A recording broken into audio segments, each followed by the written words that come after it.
पृष्ठाय भूतले श्रीमते भक्ति वेदांत स्वामिन् इति नामिने। नमो विष्णुपादाय कृष्णपृष्ठाय भूतले श्रीमते भक्ति वेदांत स्वामिन् इति नामिने। नमस्ते सरस्वते देवे गौरवाणी प्रचारिणे निर्विशेषा शून्यवादी पाश्चात्यादेशतारिणे। नमस्ते सरस्वती देवे गौरवाणी प्रचारिणे निर्विशेष शून्यवादी पाश्चात्यादेशतारिणे।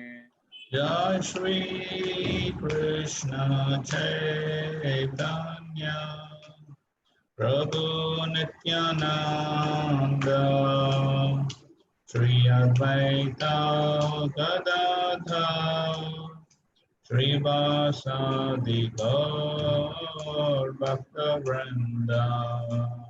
जय श्री कृष्ण चैतन्य प्रभु नित्यानंद श्री अद्वैत गदाधर श्रीवासादि गौर भक्तवृंद।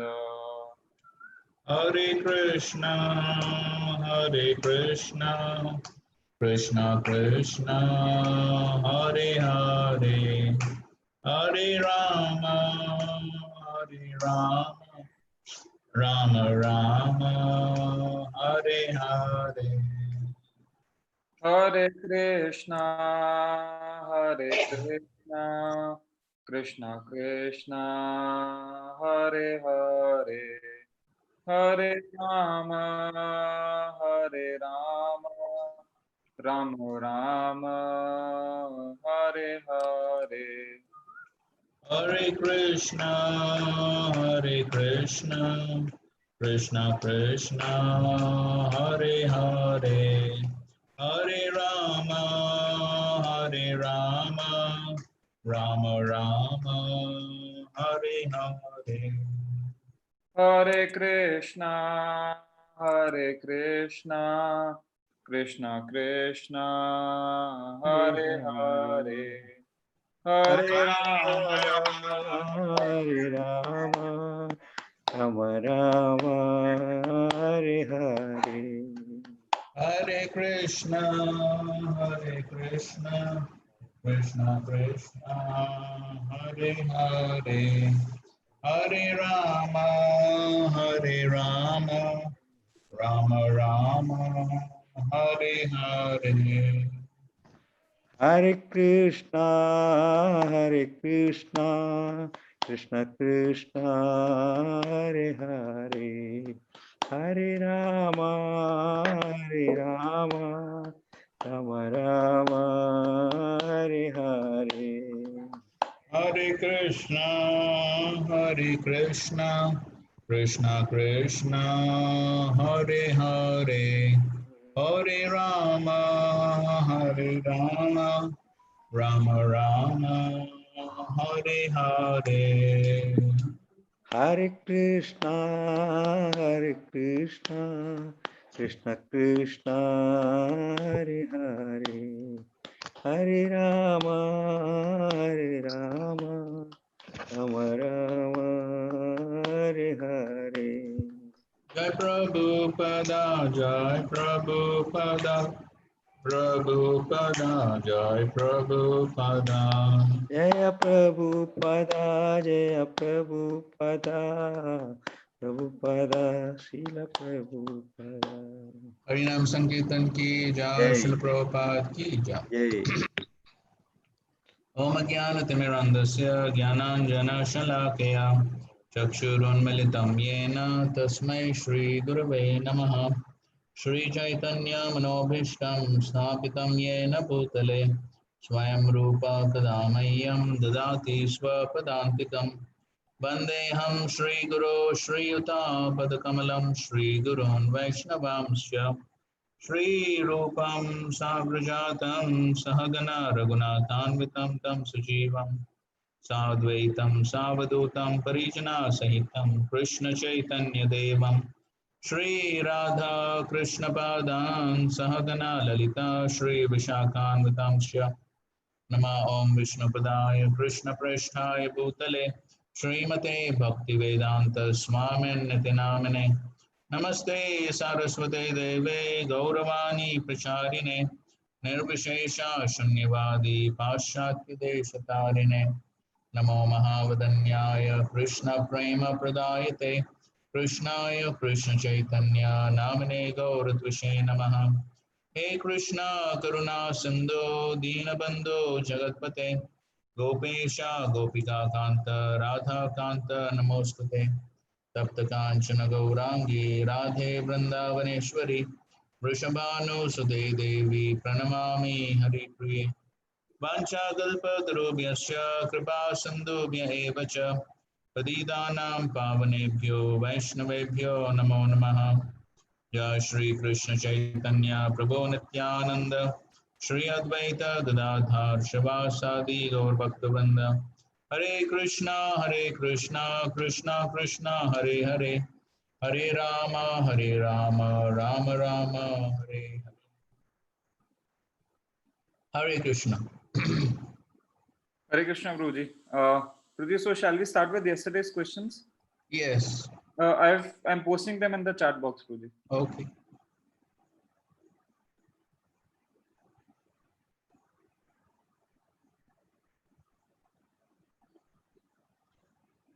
Also, Harishatra Prabhu, is Harishatra Prabhu there?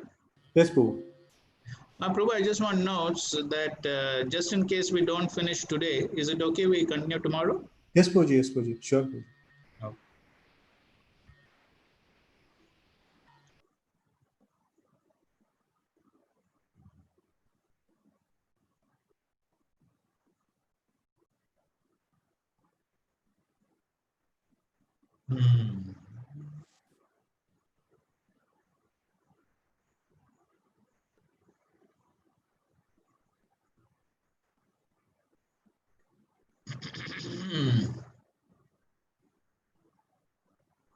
What's this? So present residents of Vrindavan are also Ragatmika Bhaktas. Yes, in the spiritual worlds of Golok Vrindavan, yes, they are Ragatmika Bhaktas. I mean, as we were discussing yesterday, so the Ragatmika Bhaktas are the eternal associates of the Lord. Siddharth Prabhu, it seems the number is less today, huh? 1 minute, Prabhuji. Prabhuji, around 42, 43 participants are there, 10 or less. Maybe in the next 5 minutes or so, they might join. Because we're discussing something important. People should be present. Okay. Around 43 participants are there, Prabhuji. Okay, fine. So, as we were discussing yesterday, the eternal associates of the Lord, they are Ragatmika Bhaktas. As we said, like Nanda, Yashoda, the Ashtasakis, and some very intimate friends like Subal and Sudama. So it's others may be those those who have perfected their lives by sadhana and then gone back to the spiritual world, or Nitya Siddhas. So we'll find all those other varieties also. But then Ragatmika Bhaktas refer to the eternal associates of the Lord. All right. Okay, the residents of Vaikuntha planets are also Ragatmika Bhaktas.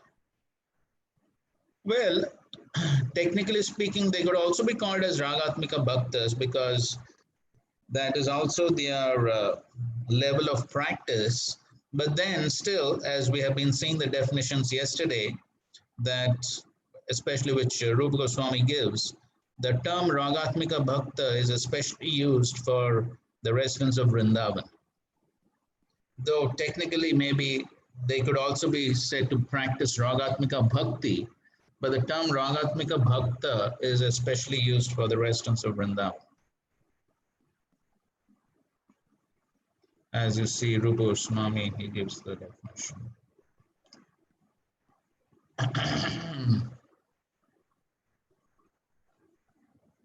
Just one second.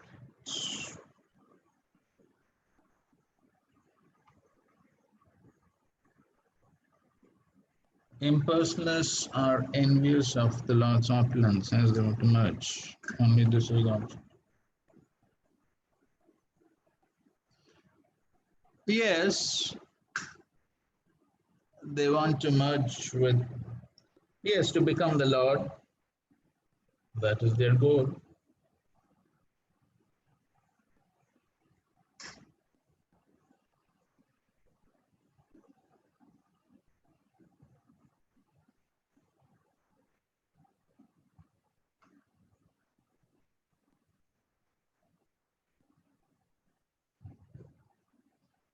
Yes, so Jan, so Shishupal and Kamsa, and so these two, so basically immediately they join, they merge into the impersonal effulgence, but later on they go back to their Vaikuntha, to the original position. So, Prabhuji, one question there. So, impersonalists are envious of the opulence of the Lord, but they are meditating on that. So, the enviousness and meditation, how it goes hand in hand? Because if you are like kind of having animosity or enviousness, then still you are meditating on the same. No, they're envious of the Lord, but they want to merge into the impersonal Brahmajyoti. So they have a lot of respect for the Brahmajyoti. I mean, yes, yes, that is their conception. Their conception is that the impersonal Brahmajyoti is supreme. Yeah. That is their conception. And as we have discussed during Bhagavad Gita discussions, so the impersonal Brahmajyoti is supreme for them. And when the supreme comes into this world taking on a form, then that's a material form. Okay. Yes. All right. Thank you. And that's what Krishna is telling in the 9th chapter of the Gita, Avajananti ma mudha manusham tanamashrutam param bhavam ajananto. Hare Krishna Prabhu, one clarification at this point. Hare Krishna. Go ahead. Prabhuji, we discussed that the enemies and the demons, they attain, enemies and the impersonalists, basically, they attain the Brahma Jyoti and but in the lecture, in the Bhagavad Gita lectures, Prabhupada says that all the people who were there on the battlefield of Kurukshetra, they attained their Swarupa, even the enemies. So how to understand? No, you can read the Bhagavatam purports, first canto. So there Srila Prabhupada clearly explains that those who are envious, then they achieve the Brahmajyoti. And only those who had prema, then they achieve the abode of the Lord. Okay. Okay. Yes. Thank you. Lord is known as Kevalyapati, which means one who gives liberation of merging into himself. No, there's the real meaning of liberation. Mukti hitma nitha rupam swarupena vyavastati.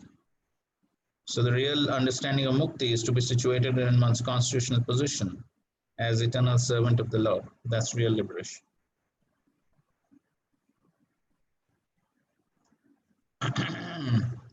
When the Gyan is impersonal and why the Lord is the word.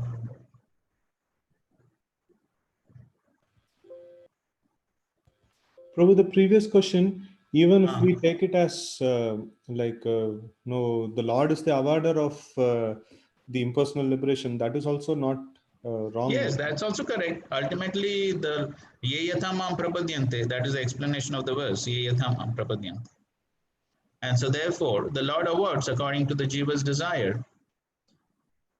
But then that's what Prabhupada is explaining here. So yes, the Lord is awarding the impersonal Brahmajyoti to the Jnanis, impersonals, but that is the same place which the enemies get. So is it a very covetable place? The place which the enemies are getting, the same place the impersonalists are getting. So that is not a very nice place, isn't it? But ultimately, the Lord doesn't interfere with the free will of the jiva, and so therefore, the Lord awards. The Lord awards whatever the jiva wants. But then, but at the same time, in the Shastra, everything has been clearly explained: what the Lord wants, what the Lord doesn't. So that's the answer to this question. Why is he awarding liberation? Yes, sir.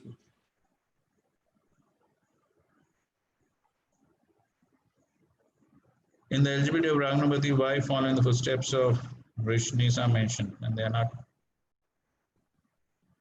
So anyway, I mean the Vrishnis as can also be considered to be Ragatmika Bhaktas, but then as Rupa Goswami says that in the verse, the Vrishnis essentially mean the Brajvasis only. So, and Prabhupada just adds that, so it's okay.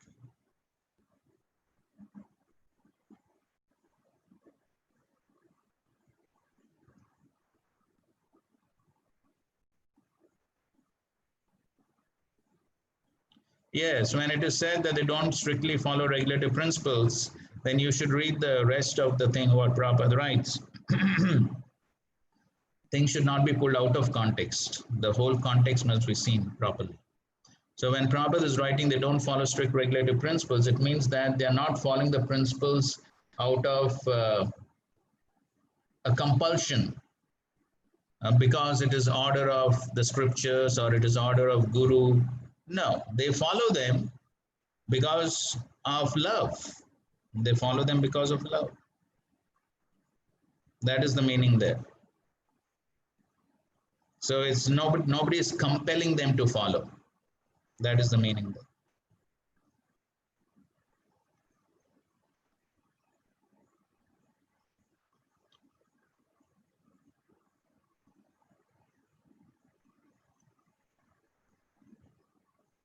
Service mode of Srila Prabhupada, disciples towards. See, there's a specific definition of Raganuga. You cannot just extrapolate it anywhere and everywhere. So the definition is clearly mentioned, and that we stick to that definition. So Raganuga means following the Ragatmika Bhaktas. So that's it. Can't pull it here and there. Prabhuji, following a person who's following a Rahatmika Bhakta, will that also be categorized? No. There is a very specific definition given, and that's the definition. Okay, Prabhu. Okay, since you brought it up, okay, let me discuss an important point, which I was going to discuss anyways, but since you brought it up right now, we'll explain it. So you all can open your books and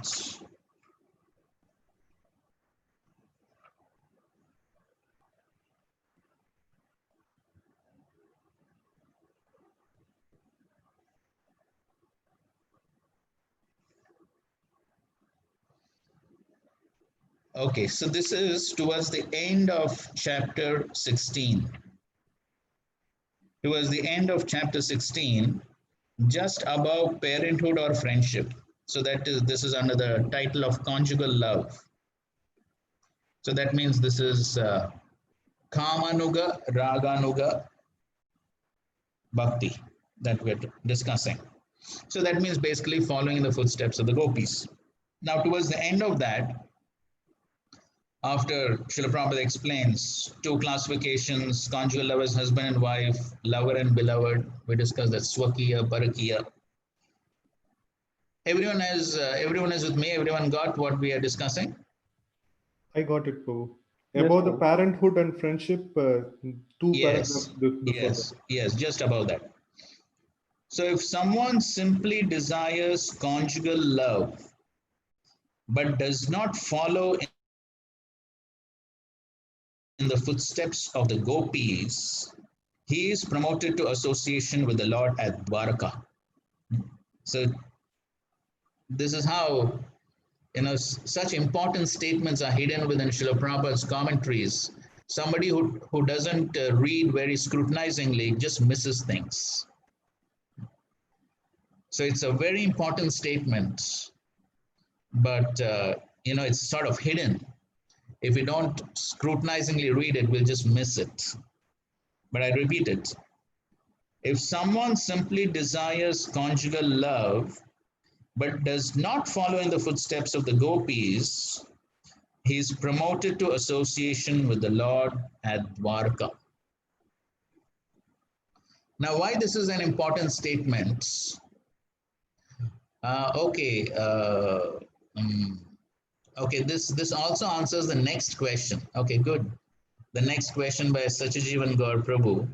We are following the footsteps of Chaitanya Mahaprabhu, therefore are we not Raganuga Bhaktas? Okay, so that's exactly what we're explaining right now. So, as we have discussed, Raganuga Bhakti means following in the footsteps of the Ragatmika Bhaktas in Vrindavan. And so now, who is the greatest amongst all the Ragatmika Bhaktas in Golok Vrindavan? Anybody can say? Srimati Radharani. Srimati Radharani. Yes, Srimati Radharani.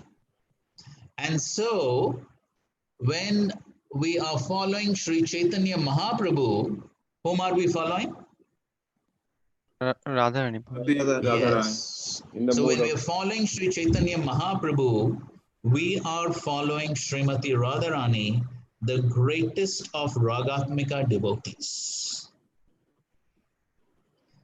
Now, what I'm going to explain is there in the Chaitanya Charitamrita, the internal reasons for Lord Sri Chaitanya Mahaprabhu's descent in the Adi Lila. But I must definitely give the credits to having a clear understanding on the subject matter to His Holiness Bhakti Charu Swami Maharaj, from whom I heard this discussion twice, once in Mayapur and once at Juhu. And so when I heard it from him, it was so crystal clear.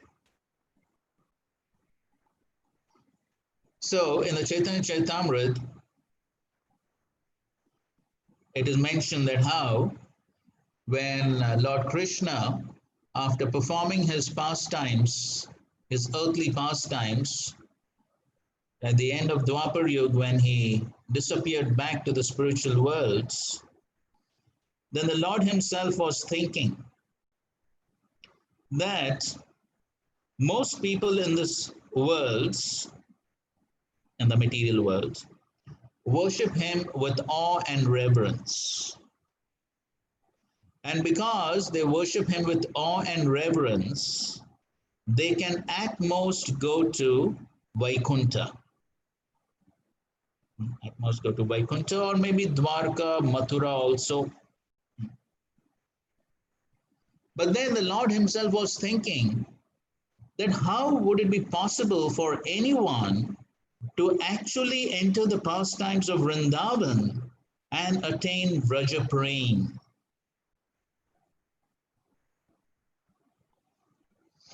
And so, when the Lord was meditating like that, and of course, it also was the time for his descent as Sri Chaitanya Mahaprabhu. And so, all reasons combined together. One we know is he wanted to taste the love of Srimati Radharani and the happiness she feels in her performance of devotional service. And at the same time, he also wanted to give Vraja Prem to the residents of Kali Yuga. And of course, it was also the time for his descent. And all reasons put together, the Lord decides to come as Sri Chaitanya Mahaprabhu. So, Normally, Vraja Prem is never given. So normally, or we could say Vraja Prem is extremely rare, extremely rare. So normally, by worshipping the Supreme Lord in awe and reverence, as most Vaishnavas do, most Vaishnavas worship the Lord in awe and reverence. And by worshipping the Lord in awe and reverence, then one can at most go to Vaikuntha. But now, that same Vraja Prem and entrance into Golok Vrindavan is being offered by Sri Chaitanya Mahaprabhu to everyone in this age of Kali Yuga. That means by following Sri Chaitanya Mahaprabhu, one is being given an entrance into Raganuga Bhakti. Of course, it does not mean that we don't practice Vaidhi sadhana. But the point is that by following Sri Chaitanya Mahaprabhu, when one gets purified by Vaidhi sadhana, one automatically gains an entrance into Raganuga.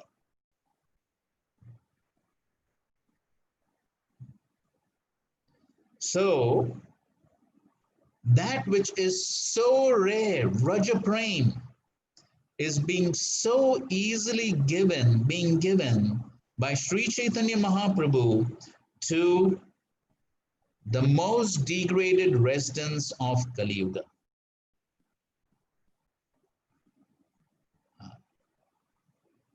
And so therefore, Rupa Goswami has glorified Sri Chaitanya Mahaprabhu as Namo Mahavadanyaya Krishna Prema Pradayate Krishnaya Krishna Chaitanya Namne Gaurakrishna. Srila Prabhupada also in his lectures he mentions, understanding Krishna itself is difficult. And what to speak of Krishna Prem? You can develop Prem when you know a person properly. So first of all, understanding Krishna is difficult. Then what to speak of Krishna Prem? But that Krishna Prem, which is so rare, is being offered by Sri Chaitanya Mahaprabhu in Parampara to everyone, without seeing any qualification, who is qualified, not qualified, which place, caste, country, without any such discrimination. Sri Chaitanya Mahaprabhu is offering the highest to everyone. And therefore he is glorified, Anarpita Charim Chirat. Anarpita Charim Chirat, that which was never offered for a very long time. Very long time. Chirat. Anarpita Charim Chirat, Karunaya Avatina Kalau. Karuna Avatar. Therefore he is called as Karuna Avatar. The ocean of mercy. Because that which is the highest, that which was never offered before, is now being offered to everyone. Samarpitam Unnata Ujjwala Rasa. Unnata Ujjwala Rasa, the shining, effulgent, topmost rasa, the Madhurya Rasa of Golok Vrindavan, is now being offered to everyone. So without actually entering into Raganuga Bhakti, everyone is being given a chance to enter Raganuga Bhakti. So for anyone and everyone, as we have been discussing, the qualification for Raganuga Bhakti, Anartha Nivritti should be complete. Only then one can enter into Raganuga Bhakti.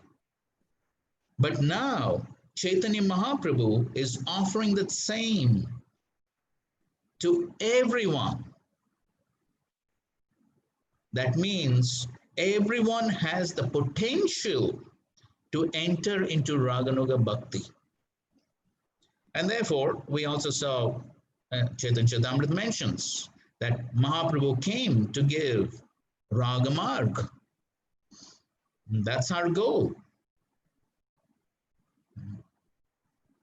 And so therefore, in Parampara, when we follow Sri Chaitanya Mahaprabhu, without any separate endeavor,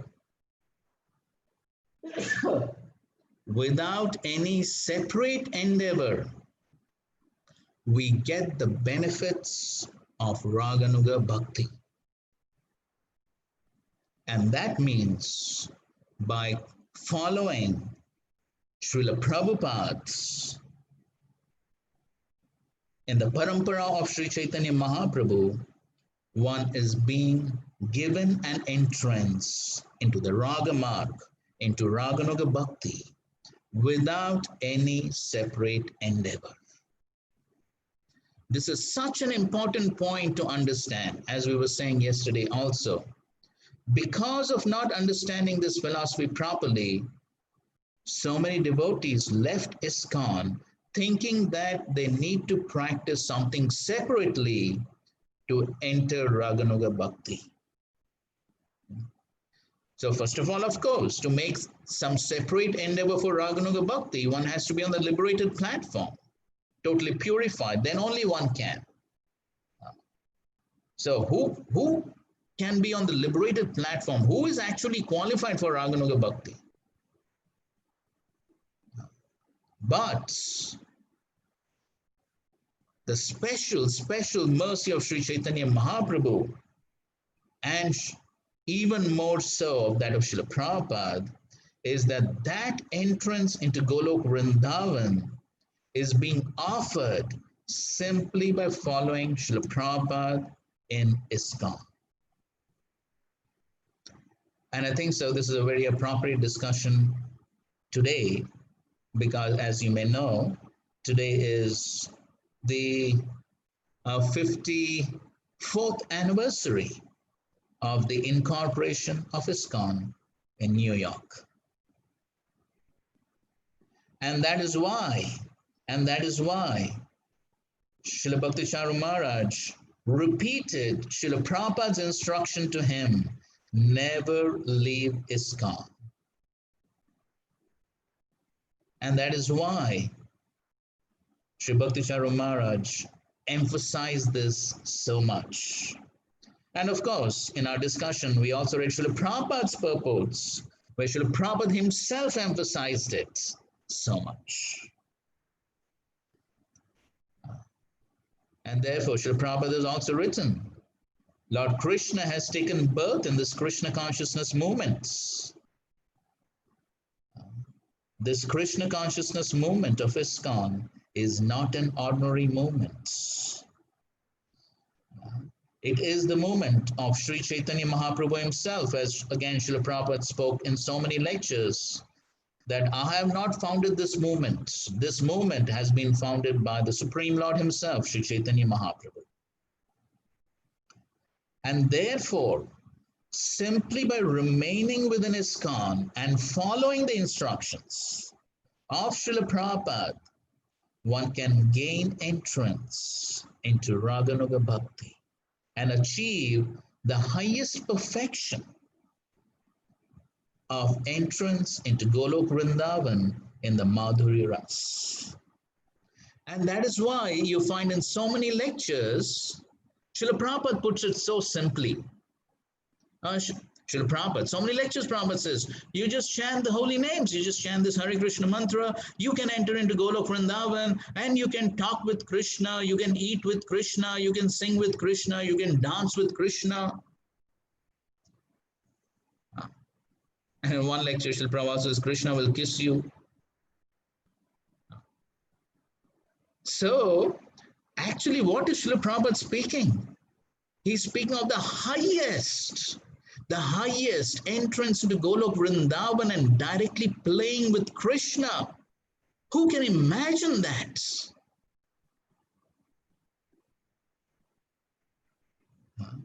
dancing with Krishna. That means taking part in the Rasa Leela. Who can even dream of that? Even Lakshmi ji was not allowed entrance to the Rasa Leela.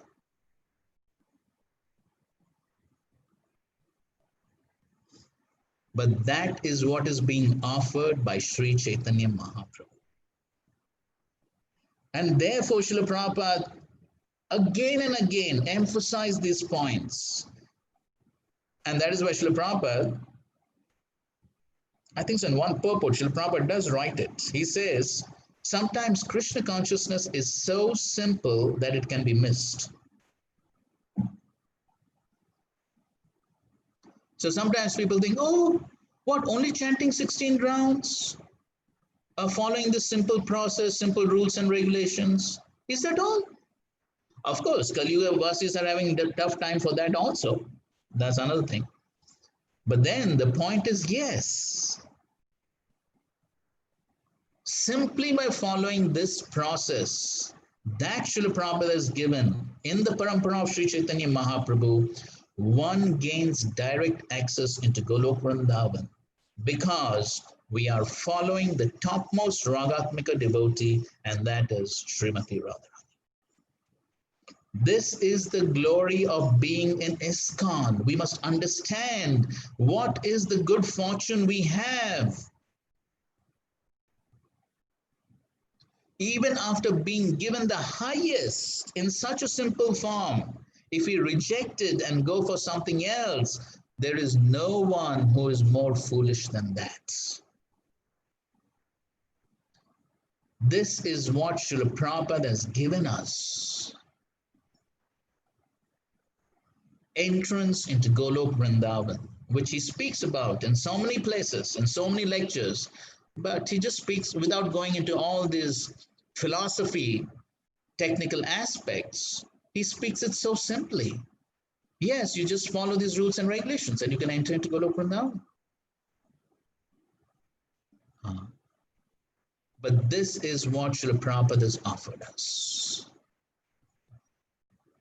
So, taking that into consideration in Parampara, then yes, one could say that by serving Srila Prabhupada, it is as good as Raganuga.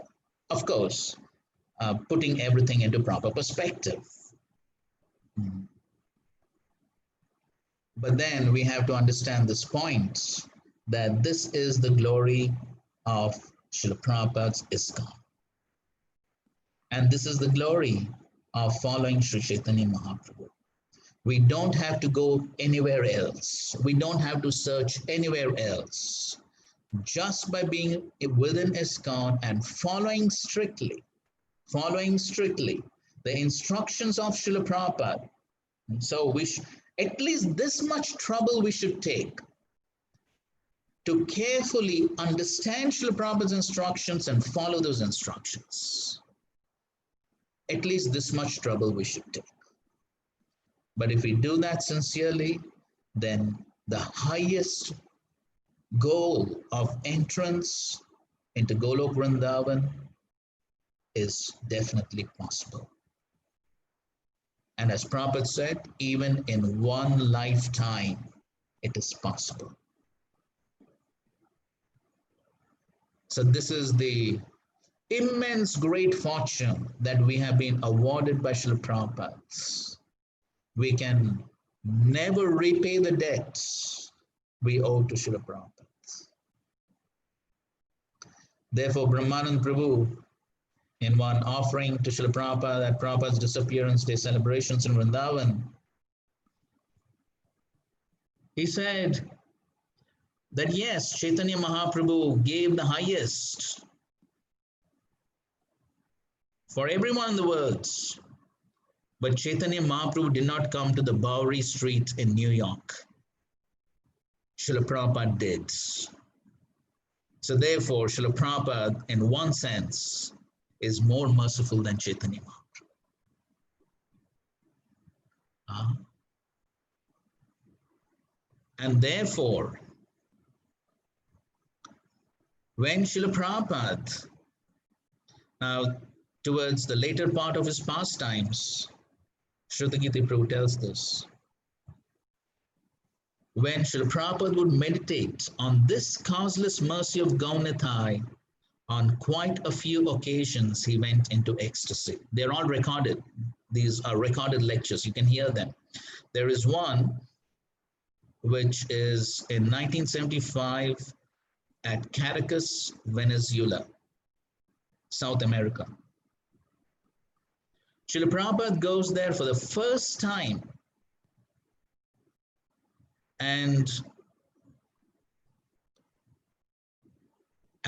he went to one of the temples where there were Gaunithai deities, and there were already so many devotees. So Srila Prabhupada sat on the Vyasasana after having darshan of Gaunithai, or rather he was still having darshan of Gaunithai. And yesterday was, Loknath Goswami, sorry, Lochandas Thakur's song,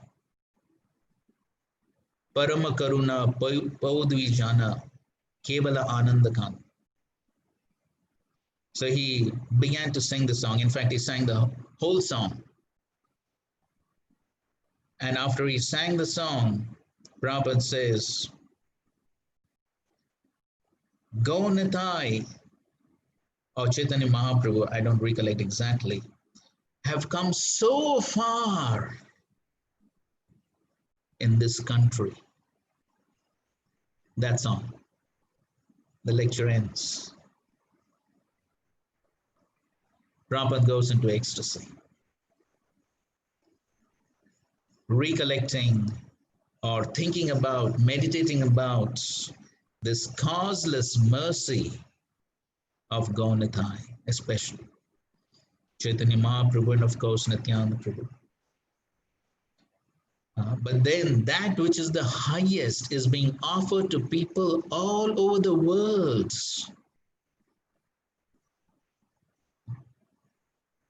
Apparently, lectures, yavanas, all types of people are being offered the highest.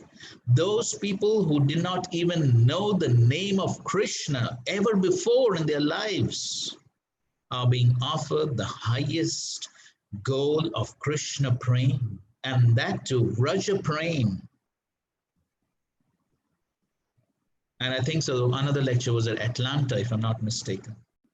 The same thing happens. I think so, that is the shortest recorded lecture, some 2 or 3 minutes. And it happened again in Mayapur in 1976. During Gaur Purnima festival.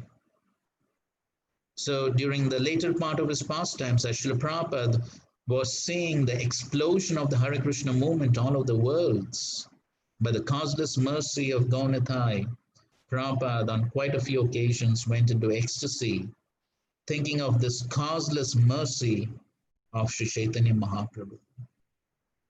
That which is the highest, unarpita, which was never ever offered before for a very long time, is being offered simply if one follows the simple rules and regulations which Srila Prabhupada has given us.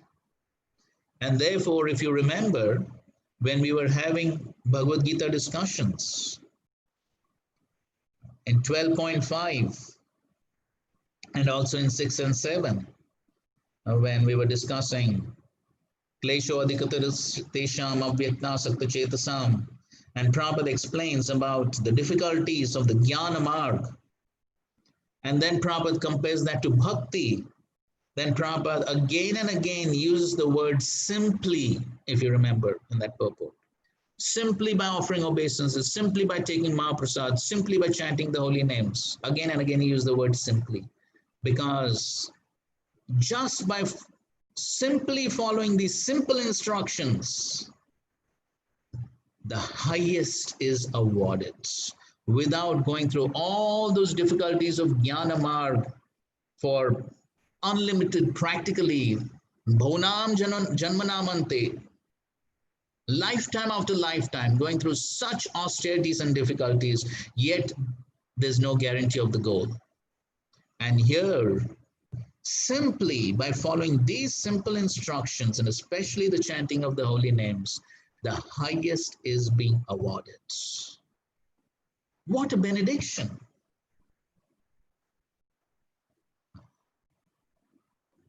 Therefore, understanding this is extremely important for us to remain within ISKCON and follow strictly the instructions of Srila Prabhupada.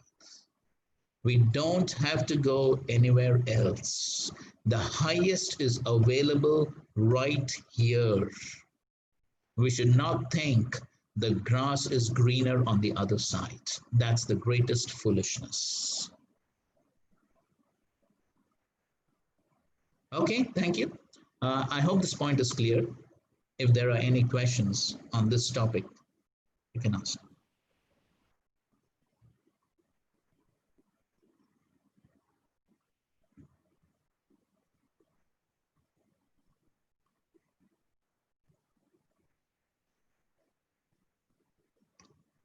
Hare Krishna, are there any questions on this discussion? So it was quite an inspiring this one, especially to understand the glory of Srila Prabhupada. So, and the greatness of the mission that we are in. Many times it is mentioned that we have got the greatest gift, but then we don't realize how great is the gift actually. Yes. Yes, Prabhuji. I mean, I think what is, I'm awestruck that the greatest is available with the greatest simplicity, right? I mean, greatness and simplicity, usually, from a material perspective, we don't see them going hand in hand, right? Right. Usually you think they are orthogonal, but, here it's quite amazing that greatest benediction is awarded with the simplest instructions. Yes, that's true. And Prabhuji, living in I also feel the way you have beautifully explained in such a simple manner, sometimes during preaching to other devotees or even while discussing, the essence like this is missed. You spend long time in Krishna consciousness, but actually nobody comes and really explains in a simple manner. So probably one learning also is that we have to emphasize in terms of how fortunate we are. When we say fortunate, actually, this is what it is. What exactly. You mentioned, Prabhuji. Yes. And this is something which misses in our regular preaching and discussions, and probably we should emphasize more. And that's how we will get inspired and will be able to associate better with that's true. Yes. This also inspires us to connect people to Prabhupada. That's the greatest service that we can do to anybody. Yes, that's true. Yes, it's very important to understand the glory of what we have been given. Because if we don't understand that, then there's always a tendency to leave and think there's something better available somewhere else. So then there are so many misconceptions. But then everything is there. The highest is being given. That's the glory of what Srila Prabhupada is doing. So on this Incorporation Day of ISKCON, we can increase our commitment and our dedication to Srila Prabhupada's ISKCON. And of course, as I said, I owe this understanding to His Holiness Bhakti Swami Maharaj.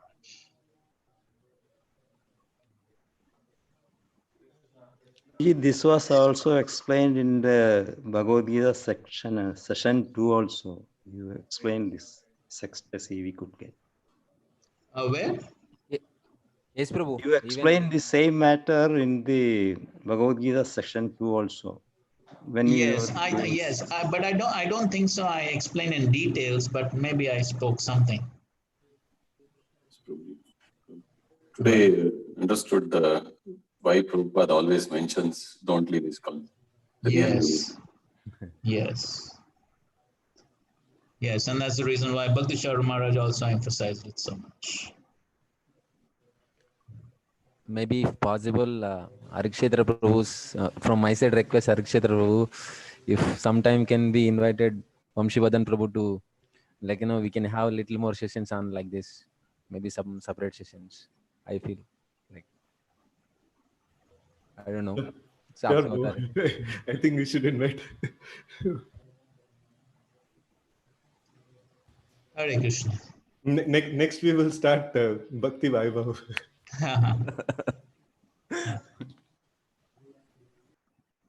Okay, let's go ahead with the questions.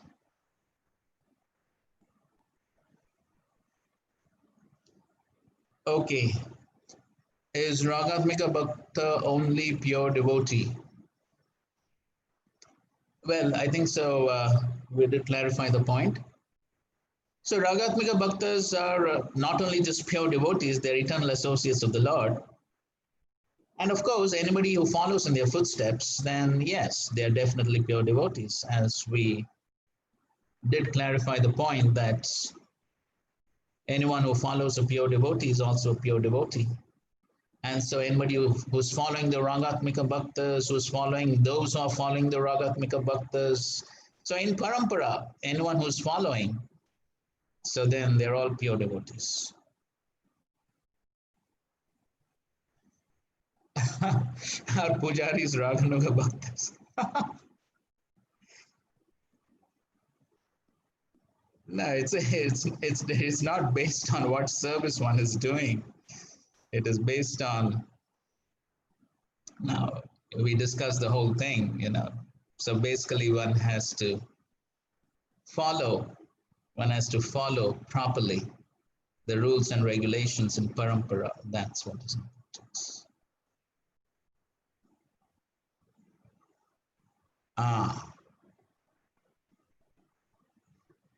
Yes. Now, as far as Drona and Dhara and this topic is concerned,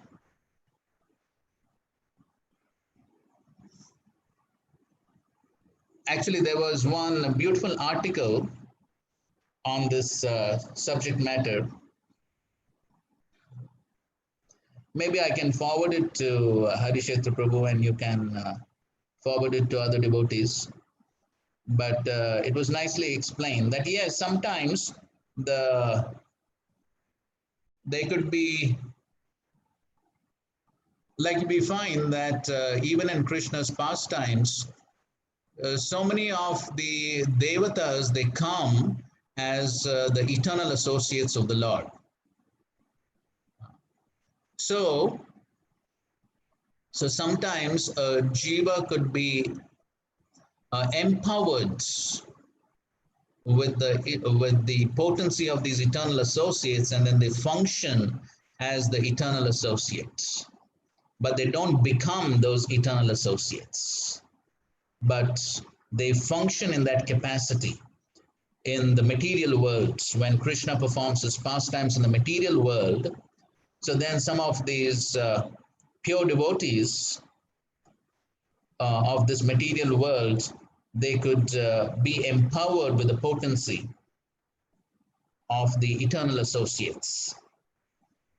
Or it is also explained, I think so, an amsha of the eternal associates sort of combines with the jiva, and together they function, something like that. So, but the point is, okay, we could just take it as the jiva is empowered by those eternal associates, to put in simple words. And then they function in that capacity. So, but they don't become those eternal associates.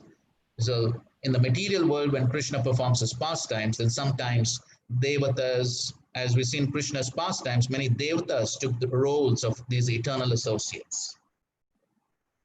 And so sometimes they're empowered like that, but they don't become that. Is that okay? Prabhuji, I have a question on that too. Like, did their sadhana was Raganuga, or no, they were just meditating Ashtanga yoga kind of thing, and so they were not, I don't know, like if they have followed any Ragatmika Bhaktas and things like that. Drona and Dhara. I'm also not much aware of the details. I have to look back at that article which I read. But one thing is definite, that they were definitely pure devotees, right? So without that, they can't get that service. So now meditation is not surely not some Ashtanga Yoga meditation. This meditation is definitely meditation on the Supreme Lord Himself. And as far as I know, so definitely it's meditation on the Supreme Lord Himself. And then they have been given this service because that was their desire. So I think so. That's the story. Basically, they meditated on the Supreme Lord, and then they wanted that service. That means they wanted to have Krishna as their son or something like that. I'm not very much aware of the details, but it's something like this. But they didn't meditate on any the eternal associates of the Lord. I don't think so. But then that was that they requested for that service. They wanted that service, and so then they were given that service. Anyway, I'll send you that article. Okay, cool.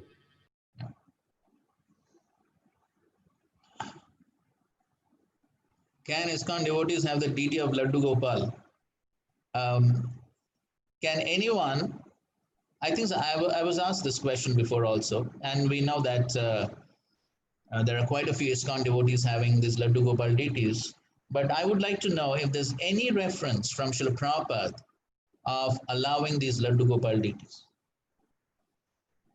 Anyone can say?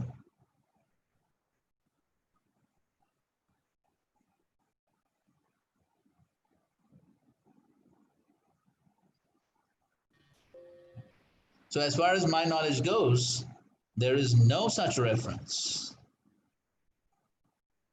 There's no such reference of Prabhupada ever talking about these Laddu Gopal deities. That's not our parampara. Prabhupada always emphasized on Gaunithai deities. That was his main emphasis. His emphasis was on Gaunithai deities, especially for householders, Gaunithai. What to speak of householders, even in temples. But the Laddu Gopal concept is not within our parampara at all. That's basically the parampara of the Pushti Marg and the Vallabh Sampradaya. It's not at all within our Sampradaya. And Prabhupada has never spoken about it. I really don't know how it has come into ISKCON. Of course, it has become a sort of, I don't know what, a tradition or whatever. But somehow it has come into ISKCON, but Prabhupada has never spoken about it. It is not within our tradition at all. So if devotees have Laddu Gopal deities, then what would you advise them? I mean, maybe you can get an official statement from the DT ministry. You write to the DT ministry and find out. But I don't see any reason why these Laddu Gopal deities need to be worshipped. It means should they just donate the deities to somebody and have Gaunithai deities? I mean, I would say that that's fine. Because that's the emphasis. There's no mention anywhere about this Laddu Gopal worship. And that's not our sampradaya at all. So unless something has been going on in the family tradition and it is already coming and then the family members want to keep and things like that, then that's another story. But it's not a part of our tradition at all. But somehow, Prabhuji, the Laddu Gopal deities we see in various temples also being sold in the yes, gift shops. So yes, I mean, true. Devotees will get tempted because it's Krishna's childhood pastimes, and they get tempted to buy. That's true. I mean, gift stalls really are into too much of money-making business rather than considering all these points. I mean, again, these are some things which we definitely have to look into, because these are definitely things which Srila Prabhupada never wanted. Prabhupada was very strict about all these things. But now, so much endeavor for money, and then gift stalls are selling anything and everything just to make money. Again, this was not the mode of Srila Prabhupada at all. So, I mean, I say it quite openly that if at all there are problems with an ISKCON, one of the reasons is because we are not strictly following Srila Prabhupada's instructions. So many of these things need to be looked into if we really want to progress in the right direction.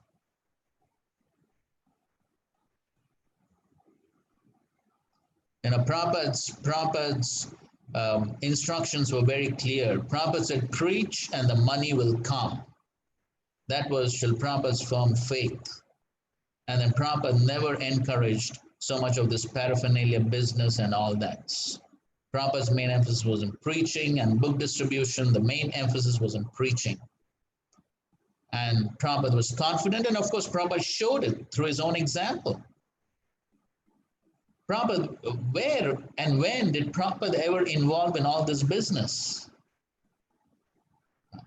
Prabhupada was just preaching, that's all. And then how much money came? Just by book distribution and preaching. So that has to be the emphasis. That's the emphasis which Srila Prabhupada gave.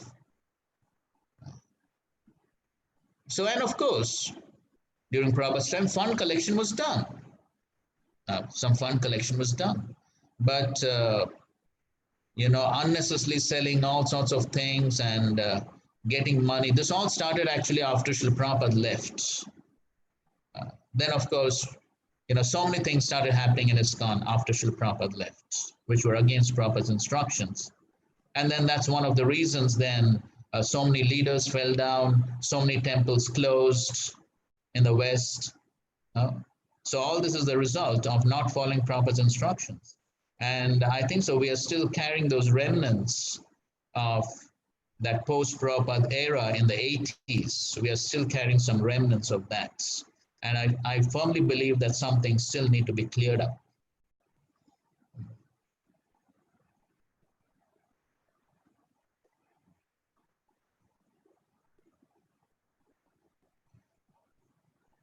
Okay, every living entity is unique relation with Lord Chaitanya, Lord Krishna, and also so by following. Okay, somebody had already asked me this question. In where? Yes, here in Kanpur. Okay, I'll give you a reference to that. We did not touch upon it. In fact, I purposefully didn't touch upon it at that time because actually I reserved it for now. So now you can go back to chapter 4.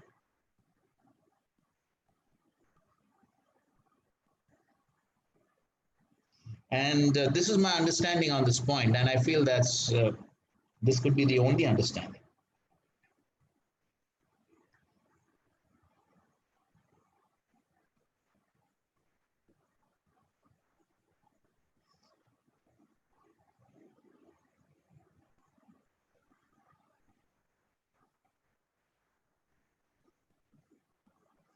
Okay, so if you've gone to the end of chapter 4, go to the end of chapter 4. So this is like the fourth last paragraph. If somebody could read the fourth last paragraph. From the above statement, it is found that a devotee is not after. From the above statement, yes, Prabhuji, it is found I found that a devotee is not after any stages of liberation. There are 5 stages of liberation already explained as being to become one with the Lord, to live on the same planet as the Lord, to obtain the same bodily features as the Lord, to have same opulences as the Lord, and to have the constant association with the Lord. Out of these 5 liberated stages, the one which is known as Sayujya, or to merge into the existence of Lord, is the last to be accepted by a devotee. The 4 liberations, although not desired by devotee, still are not against the devotional ideals. Some of the liberated persons who are achieved the 4 stages of liberation may also develop affection for Krishna and be promoted to Goloka Vrindavan planet in the spiritual sky. In other words, those who are already promoted to Vaikuntha planets and who possess the 4 kinds of liberation may also sometimes develop affection for Krishna and become promoted to Krishna Loka.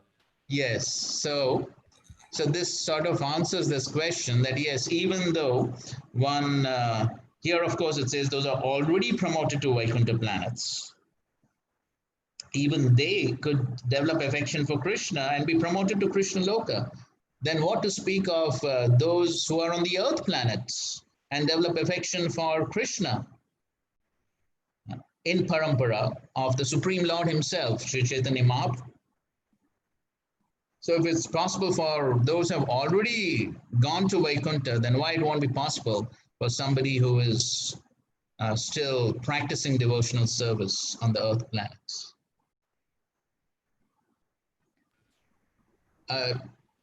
Does it sound... So huh? So Prabhuji, the devotees who go to the Golok Vrindavan, so the objective is to serve the lotus feet of the Lord, but still they can get the features of the Lord, or the opulence, or so those possibilities are still there, right? Minus the ones where you merge into the Brahmajyoti. But devotees don't want it, but that's in Vaikuntha. The other four types of liberation, Sarishti, Saripya, Sarupya, Samipya, so all these are in Vaikuntha. Okay, Prabhuji. Association with the devotee, the fifth one, or with the Lord, the fifth one. Yes, that is there's also in Samipya. Yes. So so of course, yeah. Now even in Golok Vrindavan, then they may not have exactly the same features, but Samipya, being with the Lord or having the opulence of the Lord, these are possible even in Golok Vrindavan.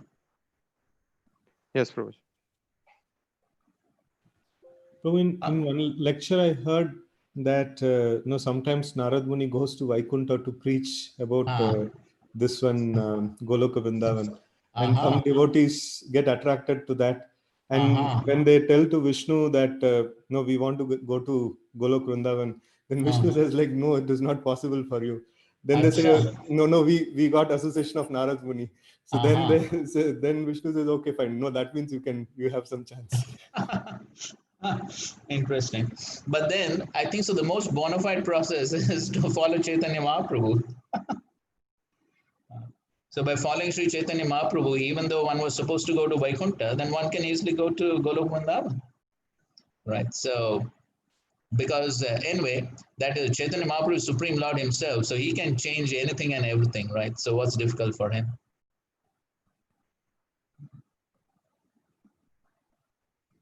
Anyway, you can just read the rest of the chapter there. Yes, Paul. So those... Hare Krishna. Prabhuji, since we discussed this DT worshipping the Laddu Gopal DT, so I have a clarification related to that. Anyway, before that, I was saying we'll just read the rest of that fourth chapter. Okay. So somebody can just finish reading. Yes, Pooh, I'll do that. So those who are in the four liberated states may still be going through different stages of existence. In the beginning, they may want the opulence of Krishna, but at the mature stage, the dormant love for Krishna exhibited in Vrindavan becomes prominent in their hearts. As such, the pure devotee never accepts the liberation of Sayujya to become one with the Supreme, though sometimes they may accept as favorable the other four liberated states. Out of many kinds of devotees, the Supreme Personality of Godhead, the one who is attracted to the original form of the Lord Krishna in Vrindavan, is considered to be the foremost first-class devotee. Such a devotee is never attracted by the opulences of Vaikuntha or even of Dwaraka, the royal city where Krishna ruled. The conclusion of Sri Rupa Goswami is that the devotees who are attracted by the pastimes of Lord in Gokula or Vrindavan are the topmost devotees. A devotee who is who is attached to a particular form of the Lord, does not wish to redirect his devotion to other forms. For example, Hanuman, the devotee of Lord Ramachandra, knew that there is no difference between Lord Ramachandra and Lord Narayan, and yet he still wanted to render service only to Lord Ramachandra. This is due to the specific attraction of a particular devotee. There may be there are many forms of Lord, but Krishna is still the original form. Though all of the devotees of the different forms of Lord are in the same category, Still, it is said that those who are devotees of Lord Krishna are the topmost in the list of all devotees. Okay, so that's a little inconceivable statement. Though all of the devotees of the different forms are in the same category, still it is said that those are devotees of Lord Krishna are topmost. Right. So that was the argument which Sri Chaitanya Mahaprabhu had with Venkat Bhatt. So Venkat Bhatt was a Sri Vaishnava worshipping Lakshmi Narayan, and then Mahaprabhu was telling him how the worship of Krishna is better than that of Lord Narayan. And so you can read that section in the Chaitanya Charitamrita. And so that's quite interesting. And that's the point, that's what Sri Chaitanya Mahaprabhu has come to give us. So the topmost of becoming devotees of directly Krishna. So not Narayan and Vaikuntha or Dwarka Krishna, no. Vrindavan Krishna, Braja Prem. So that is the topmost. Okay, fine. Okay. Prabhuji, just I had a small doubt. So what about the Pandavas, Prabhuji, then? Because they were, that was not Vrindavan Krishna that they had friendship with, right? So. Okay, so that's mostly Vasudev Krishna. Yes. Yes. Fine. I mean, because they were in that role, and they were having that sort of pastimes with Krishna. So fine. I mean, they are performing their service for Krishna in that role. So it's okay. Okay.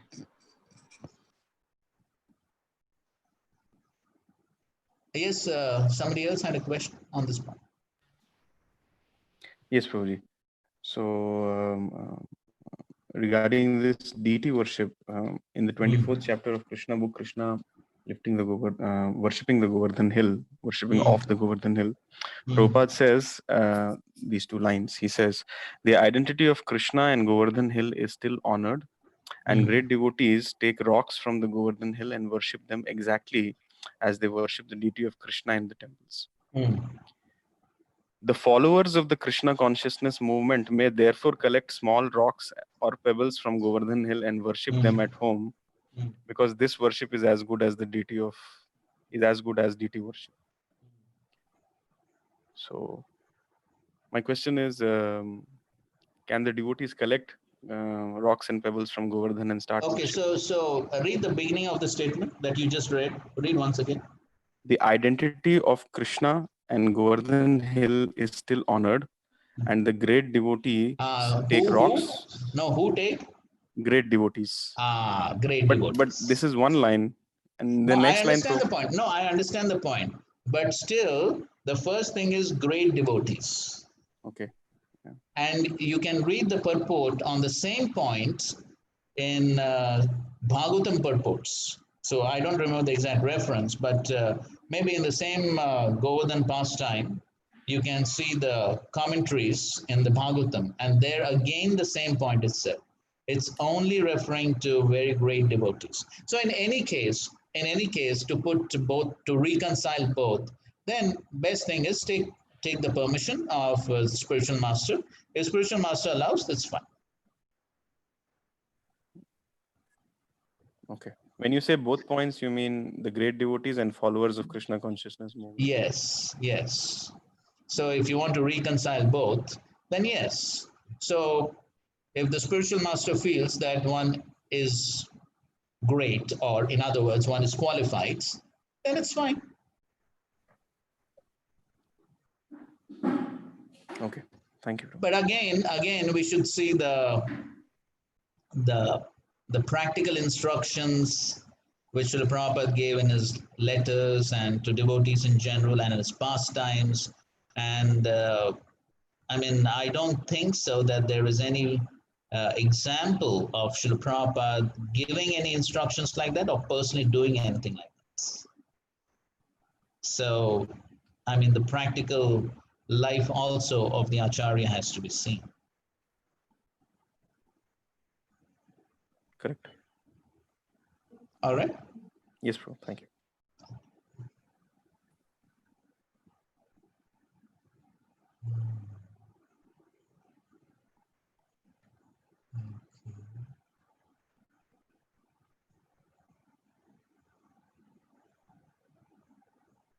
Okay, going to Bauri. Mercy of Nityananda. Yes, Mercy of Nityananda coming through Srila Prabhupada. Yes.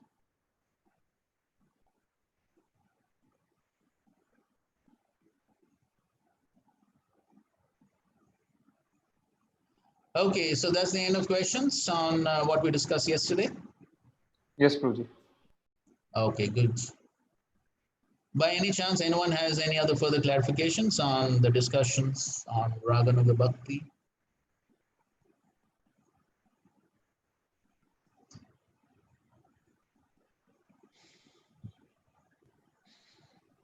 Prabhuji, I had asked this some time back, probably during the beginning of the session.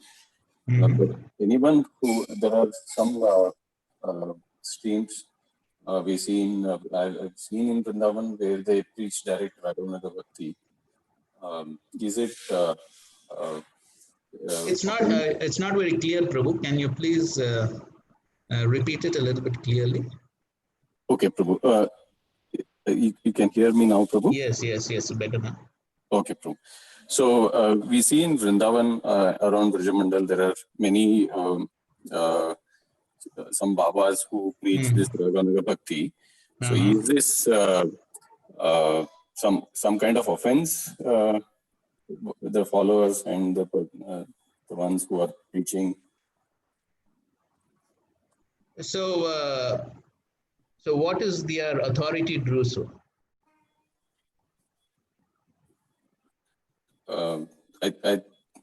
From what I heard, their reference is Mahaprabhu directly.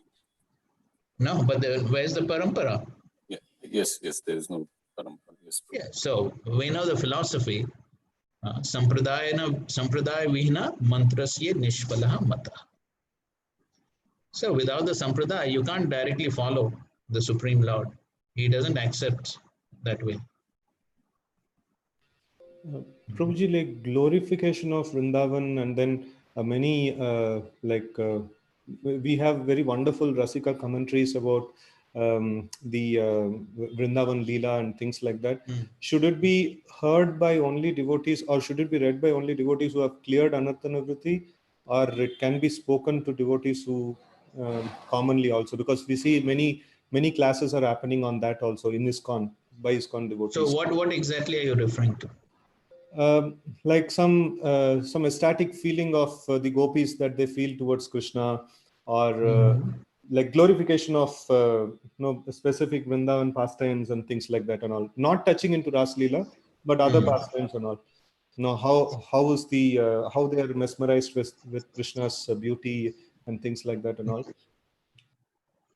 So of course, if they are bona fide Acharya's commentaries, that means Gaudiya Vaishnava Acharya's commentaries, and if the audience is qualified, then it would be okay. In any case, the standard which Srila Prabhupada set is that esoteric pastimes need not be spoken in public. Right? That was the stand which Srila Prabhupada always took, and not only what Srila Prabhupada took, but then that was the stand of Sri Chaitanya Mahaprabhu also. Sri Chaitanya Mahaprabhu discussed esoteric pastimes only with his very intimate associates like Ramananda Raya, those devotees. So therefore, such esoteric pastimes or something which is sort of esoteric, then if that's coming from the bona fide Gaudiya Vaishnava Acharyas, then it's okay to discuss if there is that type of audience. So if there are a mature devotee audience, senior devotees, and so in such an audience, then an occasional discussion, not a regular discussion, but an occasional discussion would be all right. But then it's such discussions are surely not meant for public and very new devotees. Okay. All right. Hare Krishna Prabhu. Yeah. This current residents of Vrindavan can be considered as Raghunaga Bhakt, or because they have because of some karmas of that thing, they are able to or they stay in, or they are residing in Vrindavan. Okay, you're talking about Bhauma Vrindavan. You're talking about the Vrindavan on this earth planet. Yeah. So now you go to Vrindavan. Now what do you find? Yeah, all sort of things basically, like referring to. material things. All material things we'll find over there. Yes, now what you find in Vrindavan, there's so many people just staying and doing business and doing all nonsense. Yeah. So you cannot generalize for all these people. So ultimately, everything depends on what's the consciousness and what they're doing. Okay. So, Prabhuji, when we say that Dhamvasis are there, so we should be watchful to not commit offense. But in Kali Yuga, like you mentioned, it's all mixed now. In various dhams, different sort of people are there. So still that holds good. That I mean, how to distinguish between Dhamvasis to the ones who are... See, even if you cannot distinguish, the principle still holds true. Why should we commit an offense? In fact, one of the 64 angas of bhakti, if you see, one of the 64 angas is not causing pain to any living entity, is one of the angas of bhakti. Yes, Prabhuji. Any living entity. So in all cases, and especially in the dham, so we should be careful not to offend anyone. So why try to break the head trying to find out, oh, is he Brajvasi, not a Brajvasi? Why break the head over all that? Just be careful with everyone.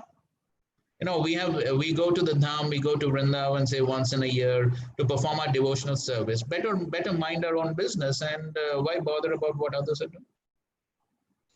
Yes, bro. So can we say that we respect everybody as Dhamvasis, but then we don't associate with yes, them? That's a good statement. That's a good statement. Yeah, we can respect everyone.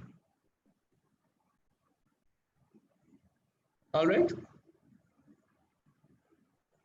Okay, fine. So then we will begin our next topic.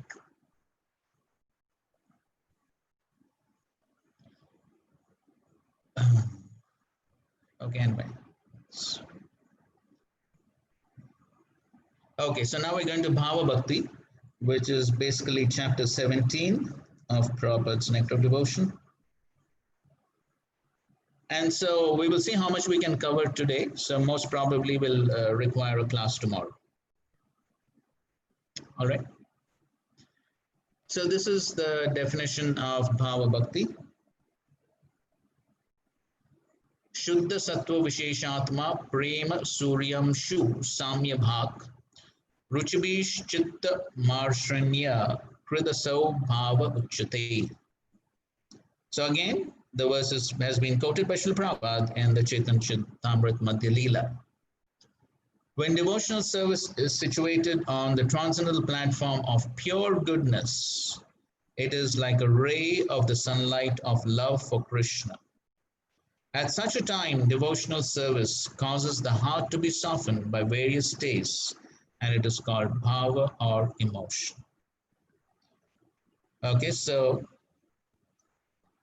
as we have been saying that quite a few times, and that is, this is the liberated platform when one actually transcends the influence of the modes, transcends even Sattva Gun, and comes to the Shuddha Sattva platform. So, therefore, Shuddha Sattva Visheshatma. So, but it is a beginning. It is a beginning of Shuddha Sattva. So, it's like a ray of the sunlight of love for Krishna. So, it's not the entire sun, but it's like a ray of sunlight. So, that means it's just the beginning of prema. And the result of this Bhava Bhakti causes the heart to be softened by various tastes, and that's called bhava or emotion.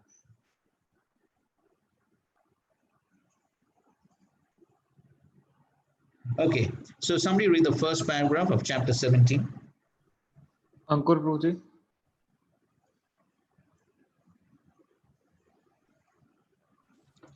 By the process of executing regulated devotional service, one is actually elevated onto the transcendental stage beyond the material modes of nature. At that time, one's heart becomes illuminated like the sun. The sun is far above the planetary systems, and there is no possibility of its being covered by any kind of cloud. Similarly, when a devotee is purified like the sun from his pure heart, there is a diffusion of ecstatic love which is more glorious than the sunshine. Only at that time is the attachment to Krishna perfect. Spontaneously, the devotee becomes eager to serve the Lord in his ecstatic love. At this stage, the devotee is on the platform of Uttamadhikari, perfect devotion. Such a devotee has no agitation from material affections and is interested only in the service of Radha and Krishna. Okay, so this is the Uttamadhikari. So the Uttamadhikari is on the Bhava platform. And so there is no agitation from material affections, interested only in the service of Radha and Krishna.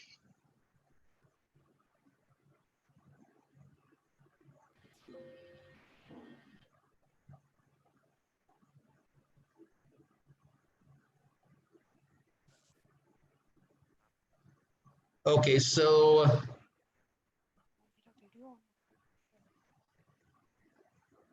it said Shuddha Sattva Visheshatma. So this is Bhava Bhakti Swarup Lakshan. Okay, so this is the Swarup Lakshan, the most important characteristic of Bhava Bhakti is Shuddha Sattva Visheshatma, stage in which Shuddha Sattva enters the devotee's heart. So when a person eagerly wants to serve the Lord, the Shuddha Sattva potency may enter his heart through the mercy of a pure devotee. When Shuddha Sattva touches the heart, it energizes the seed of prema and causes it to sprout Ankura. Consequently, Srila Rupa Goswami describes Bhava as prema Ankura, the first sprout of prema. Okay, so even for Bhava Bhakti to descend into the hearts, the Shuddha Sattva potency, even that has to take place through the mercy of a pure devotee. So that's how we see that the mercy of the pure devotee is always required. And that is why we find, and as we were discussing before also, that is why we find the Vaishnavacharyas always glorifying the association of devotees. Srila Prabhupada often quoted Narottam Das Thakur, Acharya Vaishnav Seva Nistar Pai Chakeba. So without the service to the Vaishnav, there is no question of liberation. So therefore, the mercy of the pure devotee is always required. It's not that it's only in the initial stages, later it's not required. No, that's Krishna's formula of giving his mercy. He doesn't give his mercy directly. It is always through his pure devotees. And that is why Sri Chaitanya Mahaprabhu has given us the standard. Gopir Bhartur Padakamalyor Das Das Das Anudas. So Chaitanya Mahaprabhu himself is setting that standard. And therefore we find the same principle being followed by the greatest of devotees. So therefore we find Dhruva Maharaj, okay, just on the story of Dhruva Maharaj, I heard this from senior devotees. Most probably it's in the Acharya's commentaries.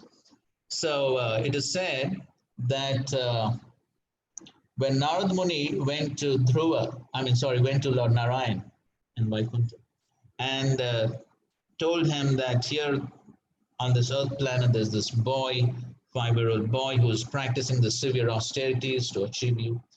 So this is after Narad Muni gave his instructions to Dhruva. So then he goes to Lord Narayan and says that, okay, so you please go and give your mercy to this boy. And Lord Narayan asks Narad Muni, have you given your mercy? And so Narad Muni says, yes, I gave him my instructions. So then Lord says, yes, then I will go. Then I will go. And so that's how the Lord has sort of empowered the devotees to distribute his mercy, that is the Lord's mercy. So they become agents for distribution of the Lord's mercy, and that always remains a constant factor. And that is why we find that Dhruva Maharaj, then even after having darshan of the Supreme Lord, then he's praying to have the association of devotees where the nectarian rivers of Krishna Katha are flowing.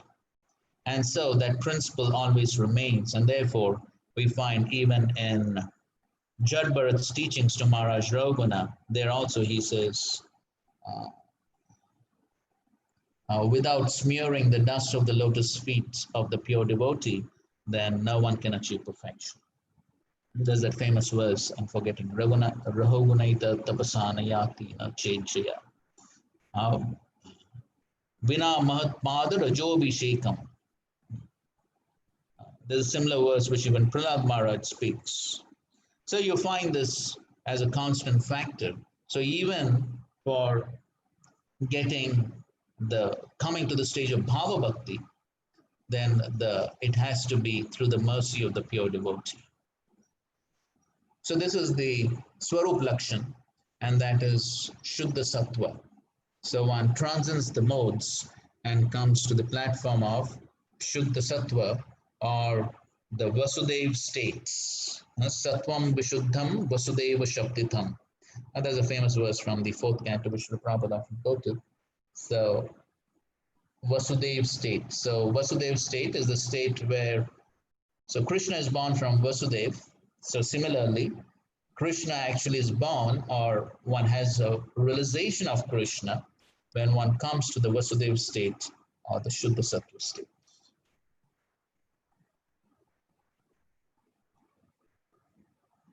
So the Shuddha Sattva is basically a combination of the Samvit Shakti, which is the Lord's cognitive potency, which descends into the heart and empowers one to perceive and know Krishna, and also the Ladini Shakti, the Lord's pleasure or devotional potency, which descends into the devotee's heart, empowering him to fully manifest blissful love of God. Okay, so this Shuddha Sattva is a combination of these two Shaktis, which are components of the Antaranga Shakti, or the internal potency of the Lord. So as we know, the internal potency is composed of the 3 components, Sandhini, Samvit, and Ladhini. So the Shuddha Sattva is especially composed of the Samvit Shakti and the Ladhini Shakti. And so by the Samvit Shakti, then one on this platform, he can actually know Krishna. So not just a theoretical understanding, but a realization. And then, of course, we already discussed how one on the higher platforms, then happiness in Bhava Bhakti. Somebody remembers happiness in Bhava Bhakti? What is it called? We discussed in 6 characteristics. Sandrananda Visheshatma. That is on Prema. In the stage of Bhava Bhakti,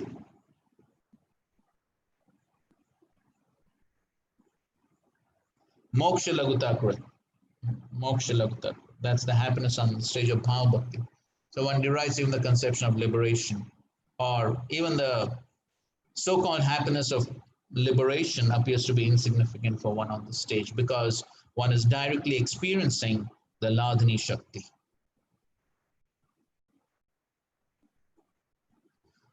So the combination of Samvit and Ladhini is called Shuddha Sattva. When one is in contact with Shuddha Sattva, one simultaneously feels nourishment, pushti, satisfaction, tushti. The Samvit potency nourishes one by cognition of Krishna, and the Ladhini potency satisfies one by devotion for Krishna. So that's the Swarup Lakshan. The Tatastha Lakshan are Chitta Marshanya. Now, of course, Prabhupada doesn't go into these details, but because we're going to a little more details. Chitta Marshanya softens the heart. We were discussing about softening the heart, becoming softened by love. We were discussing that when we were discussing about Jnana and Vairagya. So in this regard, there's a quote from the 2nd canto. Certainly that heart is steel frame, which in spite of chanting the holy name with concentration, does not change when ecstasy takes place and tears fill the eyes and head stand. So softening of the heart is one of the Tatastha Lakshan.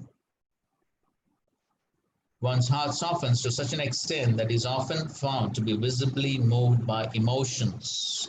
Okay, so these are transcendental emotions in love with the Lord, in relation to love with the Lord. So one begins to exhibit these transcendental emotions due to softening of the hearts.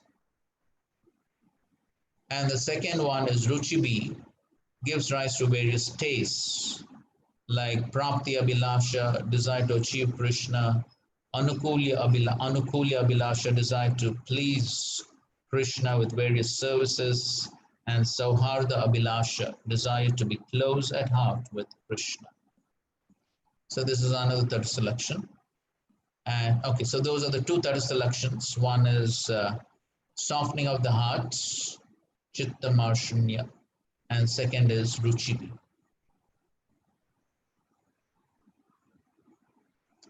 Okay, so now, what are the ways to achieve Bhava Bhakti? So Bhava Bhakti can be achieved by practice and by direct mercy. And so by practice, either from Vedi or by Raganuga. So the example of Vedi Bhakti to Bhava is Narad Muni. And then Raganuga to Bhava is, there's one example in the Padma Puran, one lady named as Chandrakanti. And then there's the way by cosmic mercy. So anyway, now let's read from Prabhupada's book. So this is page 132, or whichever page. But this is the third paragraph in this chapter. Elevation to the stage of ecstasy can be possible in two ways. Somebody can read? Dhameshwar Prabhuji.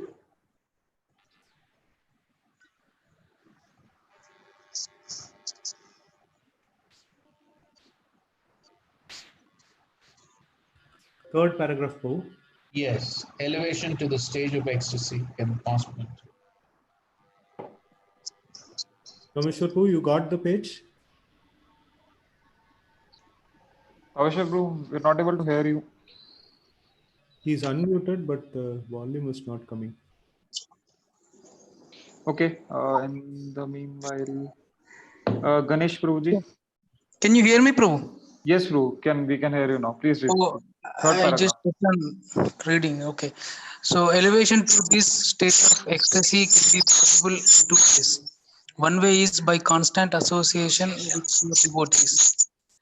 The other way is by the special mercy of Krishna or by the mercy of a pure devotee of Krishna. Elevation to the ecstatic stage of life is generally attained through association with pure devotees, while elevation to that stage by the mercy of Special mercy. is special mercy of Krishna or his devotee is very rare. The purport is that one should execute devotional service rigidly in the association of devotees so that there will be certainly in raising oneself to that ecstatic position. In special cases, of course, there is special favor from Krishna, and although we should always expect that, we should not sit idly and simply wait for Krishna's special mercy. The regular duties must be performed. It is just as when sometimes it is found that a person who never attended school or college may be recognized as a great scholar, or an honorary degree from great universities may be offered to him. But this does not mean that one should avoid school and expect to automatically receive an honorary degree from some university. Similarly, one should devoutly execute the regulative principles of devotional service and at the same time hope for Krishna's favor or for his devotees' favor. Okay, so there is, so one can come to Bhava Bhakti by direct special mercy from the Lord of his devotees, as we'll see the example. But then as Prabhupada is explaining, it's not that there's this disturbance. Huh? Yes, I've muted Prabhuji. It was coming. Okay, fine. So, but it does not mean that one simply waits for that special mercy and not go through the practice. So therefore, Prabhupada is giving the example that just like somebody who's never gone to school or college, we had one ex-president in India, so who got an honorary PhD, I suppose, from the university. But then how many get such honorary degrees from university? It's very rare. So normally people have to go through school and college and then get the PhD. So similarly, the getting the special mercy from the Lord or his pure devotees and one directly coming to bhava stage, that's very rare. So one cannot expect that. In most cases, one has to go through Vaidhi Bhakti and get purified and then achieve the higher stages. Okay, so somebody else can continue reading. So now the first example is that of Narad Muni. Sakya Prem Prabhuji.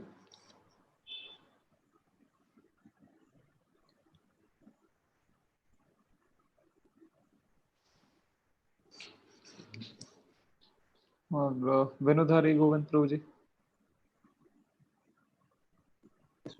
Hare Krishna. Okay. Sakya Prem Prabhuji, please go on. Yeah. Which paragraph? Venudhari Govind Prabhuji, next.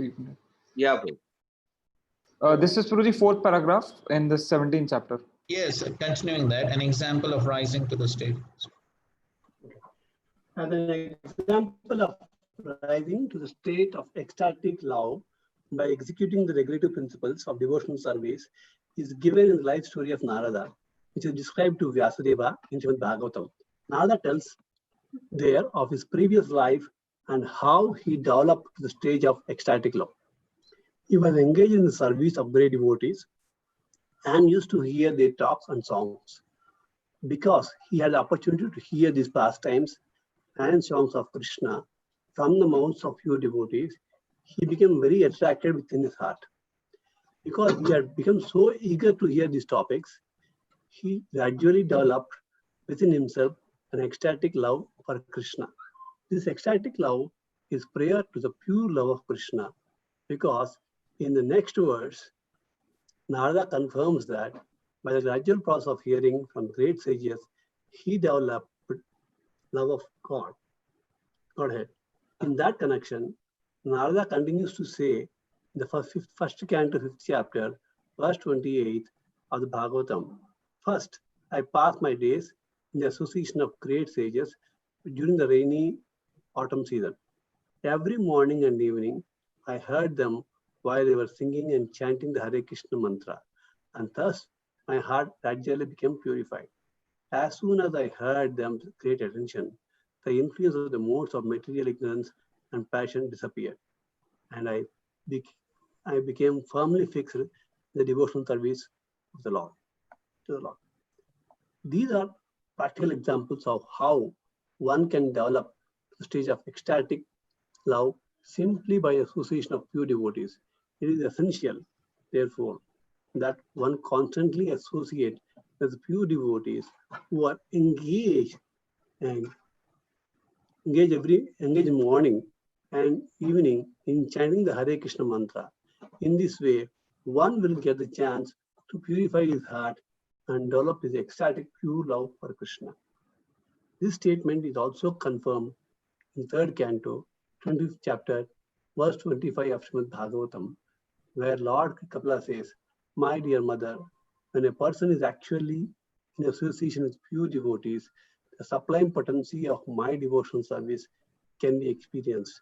In other words, when a pure devotee speaks, his words act upon the hearts of the audience. What is the secret of hearing and chanting? A professional speaker cannot impress transcendent ecstasy within the hearts of listeners. However, when a realized soul who is engaged in service of Lord is speaking, he has the potency to inject spiritual life within the audience. One should therefore seek the association of pure unalloyed devotees, and by such association and service, a neophyte devotee will certainly develop attachment, love, and devotion to Supreme Personality of Godhead. Okay, fine. So that's the example of how one can progress from Vaidhi Bhakti to Bhava. So as we know the story of Narad Muni, so basically, at least in this Leela, he progressed by performing Vaidhi Bhakti in the association of devotees and getting purified, hearing from them. So therefore Prabhupada is quoting Satam Prasangan Mama Virya Samvido Bhavanti Ritkanna Rasayana Kata Tad Joshnad Ashu Apavargavartmani.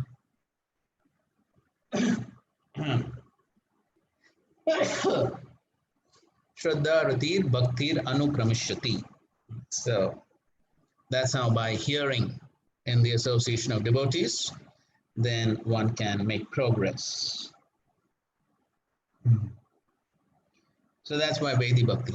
Now, this example from Padma Puran for Raganuga to Bhava. So Prabhupada writes that in the next paragraph. In the Padma Puran, there is the story of a neophyte devotee who, in order to raise herself to the ecstatic platform, danced all night to invoke the Lord's grace upon her. So now Prabhupada elaborates on this example a little later.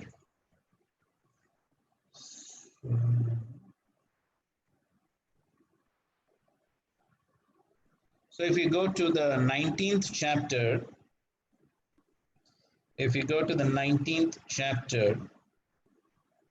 this is the 4th paragraph in the 19th chapter under the title of ecstasy. So there Prabhupada writes, in the Padma Puran, there is a statement about ecstatic love born of spontaneous affection. Chandrakanti, a celebrated fair-faced girl, rigidly observed celibacy in order to obtain Krishna as her husband. She always engaged herself in meditating on the transcendent form of the Lord and always chanted the glories of the Lord. She did not desire to accept anyone else as her husband. She had firmly decided that only Lord Krishna would be her husband. Okay, so that's the example of Chandrakanti. Okay, so now we go to special mercy. Okay, now somebody can continue reading. Sometimes, however. When is Hari going, Prabhuji? Hare Krishna, it's from the 17th chapter too. Yes, the 17th chapter. As we were reading just now in the Padma Puran, then after that.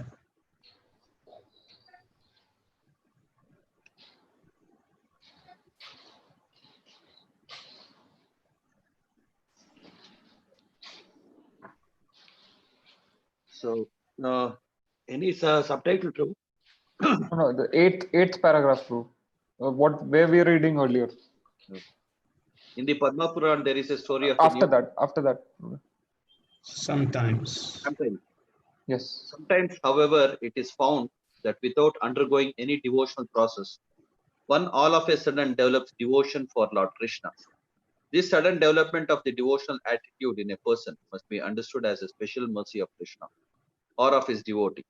This apparently accidental development of ecstatic feelings through the causeless mercy of Krishna can be divided into 3 groups: simply by speaking, simply by glancing, and simply by good wishes. Okay, so these are what is called as Vachika, Darshana Dana, and Harda. Okay, so then the examples for each of these are explained. Please continue. In the Naradiya Purana, there is a statement about development of ecstatic love simply by speaking. Lord Krishna said to Narada, "O best of the Brahmanas, I wish that you may develop unalloyed devotional service to me, which is full of transcendental bliss and all auspiciousness." Okay, so Narad Muni has both the aspects. So there is Vedi Bhakti also, and then he has the special blessings of the Lord also by births. Okay, go ahead. In the Skanda Purana, there is a statement about developing ecstatic love towards Krishna simply by glancing. It is stated there, when the inhabitants of Jangala province saw the personality of Godhead, Krishna, they were so stricken with feeling that they could not withdraw their glance from him.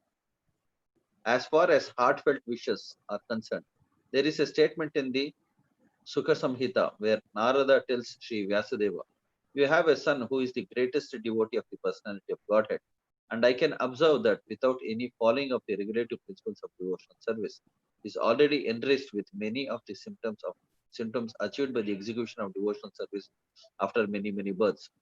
As for ecstatic love of Krishna, there is a statement in the 7th canto, 4th chapter, verse 36 of Srimad Bhagavatam, in which Narada addresses King Yudhishthira, "My dear king, it is very difficult to describe the character of Prahlad.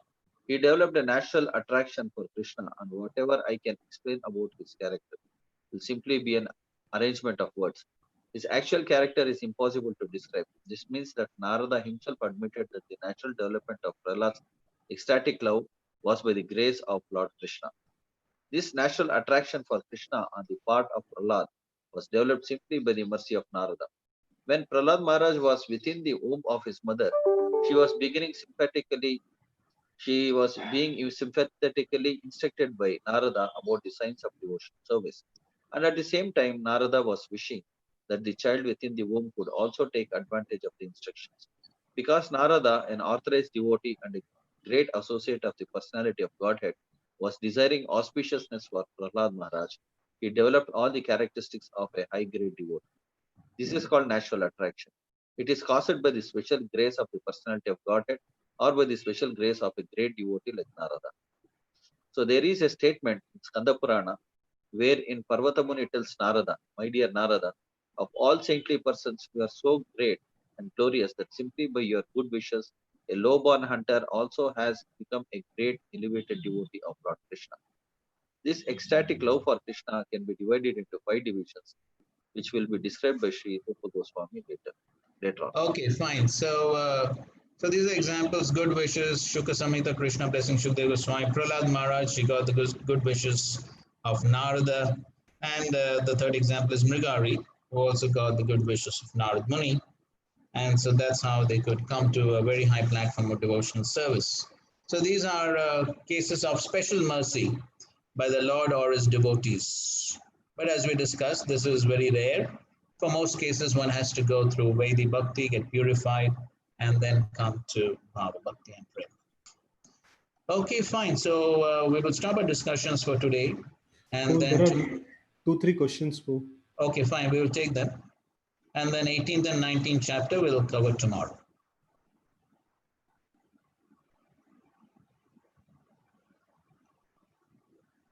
Okay.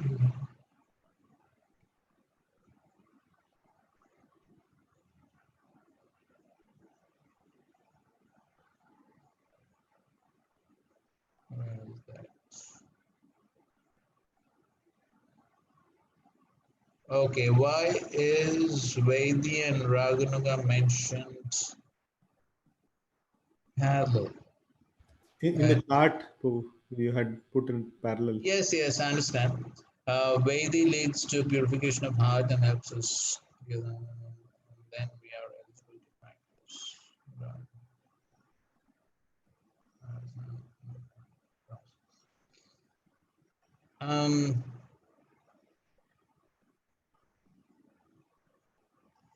Now here, Prabhupada writes in the Padma Purana the story of a neophyte devotee who, in order to raise herself to the ecstatic platform, danced all night to invoke the Lord's grace upon her. So,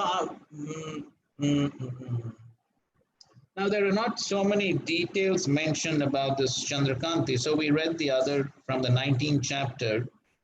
So, so there it's mentioned that she always engaged herself in meditating on the transcendental form of the Lord and always chanted the glories of the Lord. It appears as if, now the example is given by the Acharyas, so we just take that. So it appears as if she did go through Vaidhi and then came to Raganuga and then came to Bhava. So that's what it appears. So of course, as we understand, so Raganuga, everyone doesn't go through Raganuga. So somebody can practice Vaidhi and go to Bhava directly. So everyone doesn't go through Raga. So as we discussed, so Raganuga is especially meant for following the Ragatmika Bhaktas. So everyone doesn't go through the Raganuga stage. So one can directly go from Vaidhi to Bhava. So she appears to have gone through the Raganuga stage. From Vaidhi, of course. But for followers of Sri Chaitanya Mahaprabhu who wants to reach the Vrajadham, so they must go through Raganuga this one. So that's what we have discussed. So there is no need for some separate practice of Raganuga. So simply by following Mahaprabhu's instructions, then Raganuga is included within the process. Okay.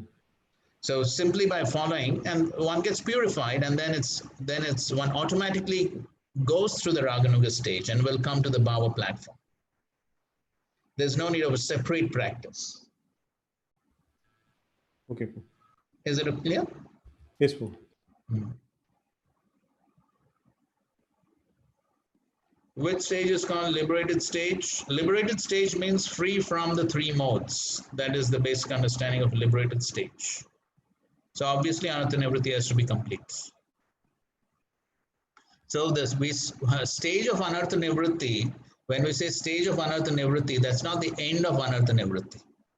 So the Anartha Nivritti stage is there, of course. When we talk of those 9 stages in the practice of devotional service, they all overlap.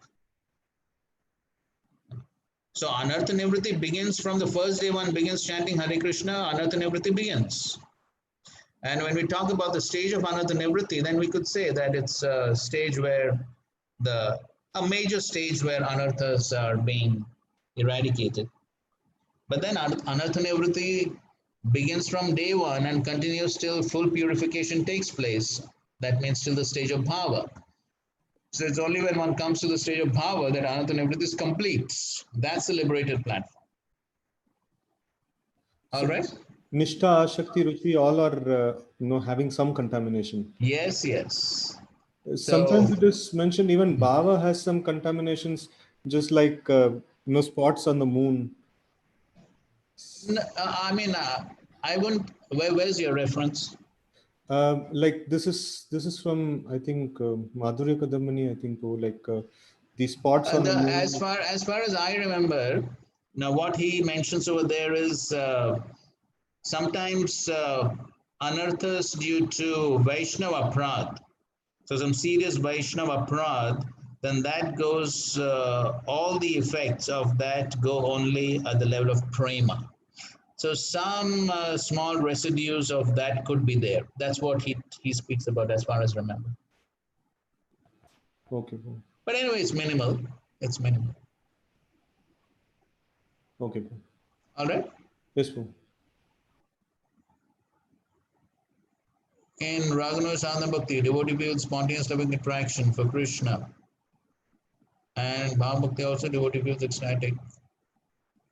Yes, so I think so we already covered that. So in Raganuga Bhakti, then it's specifically talking about attraction to the Ragatmika Bhaktas, and then one follows in their footsteps. That's Raganuga Sadhana.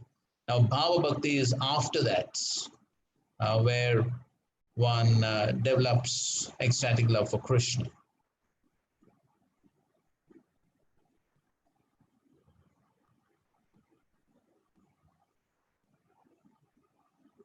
Anukramishati.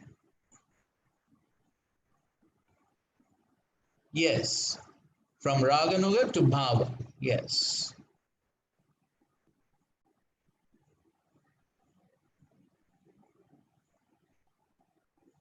Why is Raganuga discussed as part of sadhana? Yes, because one has to follow the Ragatmika Bhaktas, then that is called Raganuga.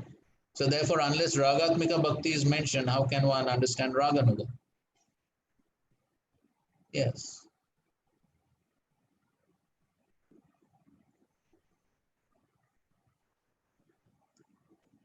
Now, as we already said, that Ragatmika Bhakti is specifically referred to in the case of the eternal associates of the Lord in Vrindavan. So then they specifically are said to have Ragatmika Bhakti.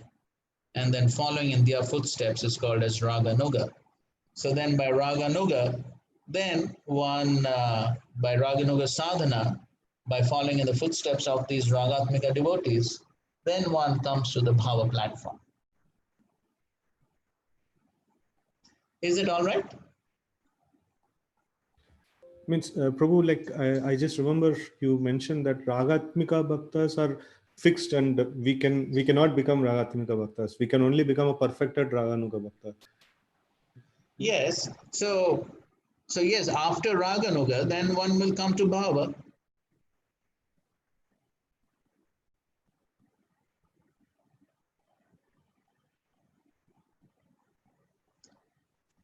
Is there still some doubt?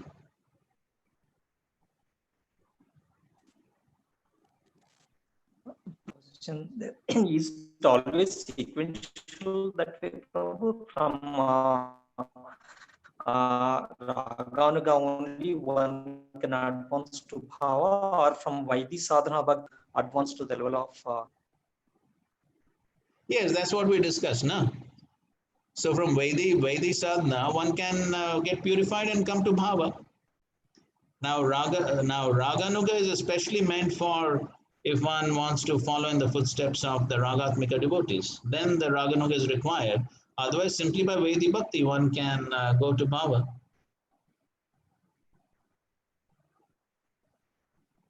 And that kind of progression is Vaikuntha progression, no, Prabhu? Yes, yes.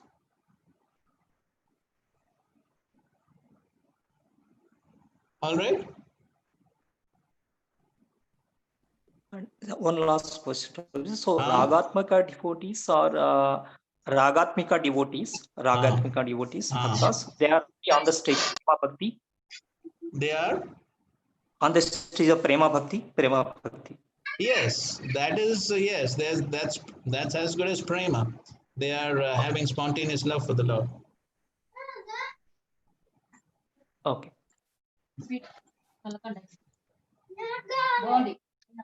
All right. Okay, fine. So, anyways, our time is up for today. So we will conclude today's discussions and we'll continue tomorrow with the remaining 2 chapters. All right. Okay, thank you all very much for kind attention. Srila Prabhupada ki jai, Srila Rupa Goswami Pad ki jai, Bhakti Rasamrita Sindhu ki jai. Hare Krishna. Dandavad pranams, Prabhuji.